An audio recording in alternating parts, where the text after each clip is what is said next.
Hey, JC here for retirecheapjc. Have you heard anything about the British Embassy or the American Embassy not issuing income affidavits for long-term visas anymore? If you have, stay tuned. Let's talk about it.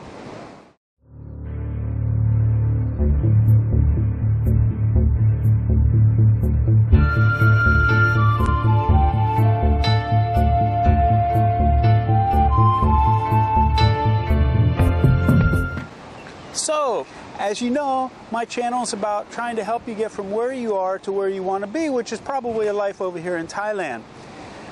And having said that, there's something that's been talked about a lot in the last month. And I've mentioned this a lot on our member site in my weekly updates I do for the members. And it's come up now that for sure the British Embassy is not going to issue income affidavits, and the U.S. Embassy just sent out an email to everybody that's listed with them to be contacted that they're not going to anymore. So I want to talk about that just a little bit and give you my thoughts and feelings about this whole situation. Now, I'm not sure what other people are saying. I just know that there's a lot of information floating around on forums and YouTube videos and everything, and people are passing on to me, but I don't really have time to look at them or read them. I just know what the official statements have been. So let's talk about that for a minute. First of all, before I do though, I want to go back in time. As most of you all know, if you've been watching my channel for any period of time, I've been living full-time in Thailand for about 18 years now. And I always see comments in forums and on YouTube and stuff that that Thai immigration, they're always changing the rules and laws, and and they go on and on and on. I want to address that first before I talk about the income affidavit.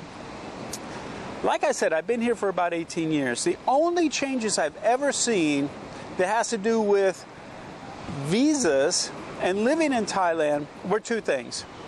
One is that the income affidavit, if you came over, say, visa exempt, because a lot of countries can come over, they don't even need a visa. You just come, show them your passport, you get stamped in for 30 days. They call that visa exempt. If you wanted to convert that into a long-term visa, say a retirement extension, you have to get a non-immigrant visa. They'll convert your visa exempt to non-immigrant visa. That gives you 90 days. After about 60 days or so, you can come back and start applying for your long-term visa. But if you initially started out with a visa exempt, a lot of times Thai immigration said, okay, we need, if you're going to use this income affidavit from your embassy, you need to go get it documented or verified from the Ministry of Foreign Affairs. That was one thing. Other than that, the only other thing I've seen change as far as immigration laws are concerned was land crossings for visa exempt. And there was a long time that people were abusing the system and doing what we would call border runs. I knew somebody that was Canadian that was living in Thailand for like 7 or 8 years doing visa runs. And so when they realized people were abusing them, they changed it from 30 days to 15 days, where you could come over a land crossing and you'd only get 2 weeks for 15 days. Well, they've changed that back to 30 days again. So that's really not an issue. So those are the only two things. When people talk about them changing the rules, they don't change the rules. The thing that's in the news now about this whole income affidavit is they're closing a loophole. The rule, the law, the requirements to verify income that's required to have marriage extension or a retirement extension hasn't changed. Now, if you're going, what is he talking about? What's JC talking about? Income affidavit and financial requirements? Let me get some people up to speed real quick, because some people might not understand what I'm talking about. If you want to stay in Thailand long term, either on a marriage extension or a retirement extension, there's a financial requirement. 400,000 baht for marriage and 800,000 baht for retirement. And you can have the money in a bank over here. You can have it as income coming in, or a combination of the two. Well, previously, up to the point of just this last month, everybody could go to embassies and get income affidavits. And what those are sworn statements saying you have income coming in of a certain amount. And you put the amount on there, and you hold up your hand, you swear to it, and you're good to go. You take that to immigration and hand it to them, and that sufficed for income verification. Now, let's get a couple things straight. There were embassies, like the Canadian embassy, that if a Canadian citizen went and said, hey, I need an income affidavit, the Canadian embassy would say, we'll verify, show us that you have that income coming in. So the Canadians couldn't just run to their embassy and get an income affidavit. But the British and the Americans could go. So, when I first started the membership site, and even before that, when I would talk to people about coming to retire in Thailand, and we talked about the financial requirements, the income affidavit was an option, and you didn't have to have the money in Thailand. And I was real hush-hush about this, even on the member site.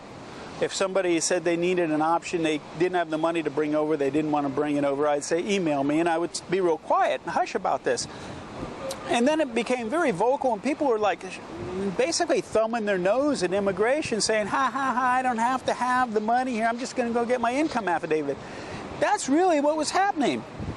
It was a loophole in the system. They were gaming the system because Thai immigration allowed this income affidavit, and the U.S. Embassy, the British Embassy, did not want to take the time or effort to verify it. And they never said they did verify it. So Thai immigration realized how many people probably are getting that income affidavit that don't have the financial requirements. And they said, okay, British Embassy, U.S. Embassy, all embassies, you got to verify this income before you give them this income affidavit. Well, the British Embassy said, well, we're not going to do that. It's too much time and effort. That's not our job. The U.S. Embassy said, we're not going to do that. It takes too much time and effort. That's not our job. We don't verify it. So, in response to that, the British Embassy and the American Embassy said, we're not going to issue these income affidavits any longer. Thailand and Thailand immigration hasn't changed the rules or regulations. They just want to make sure that people that are compliant actually comply.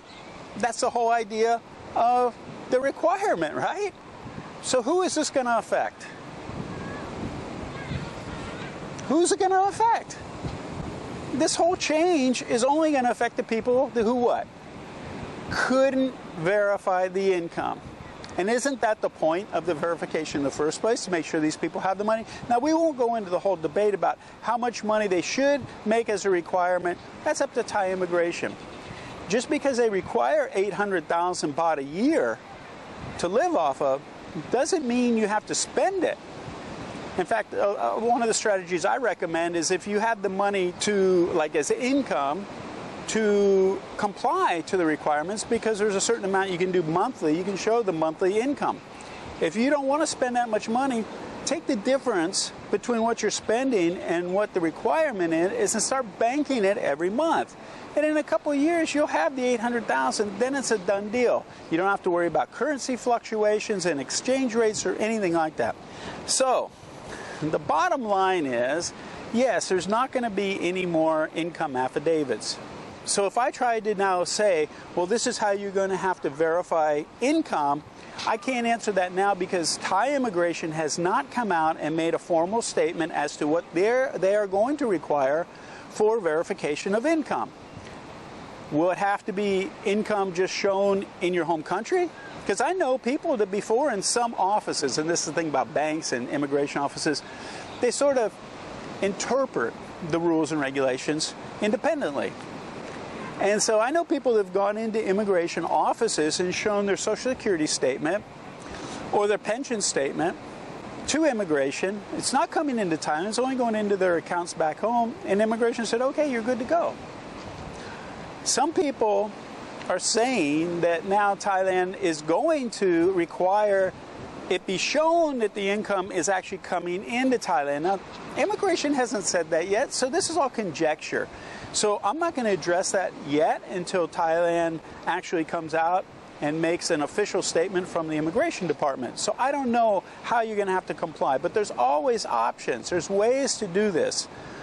And I won't talk about all those here. again, it's just like the income affidavit. You don't have to verify the money. You just have to hold up your hand and swear to it. And by the way, about that, you know, like I said, I didn't want that public knowledge to be passed around so much because I knew Thai immigration was going to catch on to it sooner or later and close that loophole.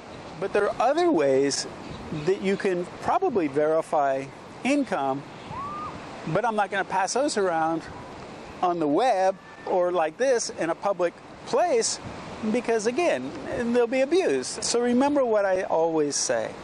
There's what? That's right. Always an option. There are options, and there's still options. If you can't comply, you're over 50. See, this is the weird thing. And Thailand does have to address this. This is one thing I will say. There are people that fall in this no man's land, that they're over 50, but they don't have any Social Security or anything coming in, but they have money. So one of their options is to bring the money over here and plant it in a bank account. That's one option. I know one of my viewers that I run into every once in a while, and he chose to go the route to get, what is it, the elite card or VIP elite or something like that, and they just put, I think it was $25,000 or something in an account. I forget how much it cost him to get that. But like I say, there's always options. But the people that are falling in this no man's zone between being 50 and where you can actually get a retirement extension and say 62 in America, I think it's 65, 66 in the UK, to get pensions, they're sort of stuck. And now we have so many digital nomads or people that have online income that run businesses online that they're not working, they got income coming in, they can support themselves here in a great lifestyle, and there's not really a visa that fits their situation. So a lot of this stuff needs to be addressed by immigration, and hopefully they will one day. You know, it doesn't take $800,000 to live in Thailand. I've always said this, but I can understand how the people that they would like to live here could actually live on 800,000 baht a year, because if you get less than that, then, you know, in their mind, those people, I don't want to say they're low class or anything like that, because that's not the case at all. But I understand what they're saying about a mandatory amount of money that you got to show to actually qualify. Doesn't mean you have to live off of it, but they want to show they have a certain amount of wealth. And I've always gone into a member site about, you know, some of these ways, because people say, well, if I only have $500 to $750 a month, how can I live in Thailand? And there are ways that even if you have that as income, you could supplement that with money in an account. Now you're saying, well, how would I get money in the account? Well, geez, if you haven't accumulated any assets over your lifetime, like cars or boats or collections or property or anything like that, then maybe you're going to be having a little bit of a challenge. But anyway, I just wanted to address this and clarify my views and my opinions about it, that it's a sort of a non-issue for all the people that actually fulfill the requirements. The people that are probably going to bitch and complain, and there's not going to be a mass exodus, because I don't think there was that many people abusing the system, but maybe there are. Maybe that's why they're closing the loophole. But the people that can comply, it's not an issue for them. And the people that don't comply, well, what? That's right. There's always options. You know, I've been talking about Vietnam. Cambodia is not easy anymore to get a long-term visa. But there are options, and we'll be continuing to talk about what those options are. But I just wanted to clarify my opinion and my views about this. I hope it's been helpful. If you have any questions, put them down below in the comments. Don't forget to like and subscribe. JC out. See ya.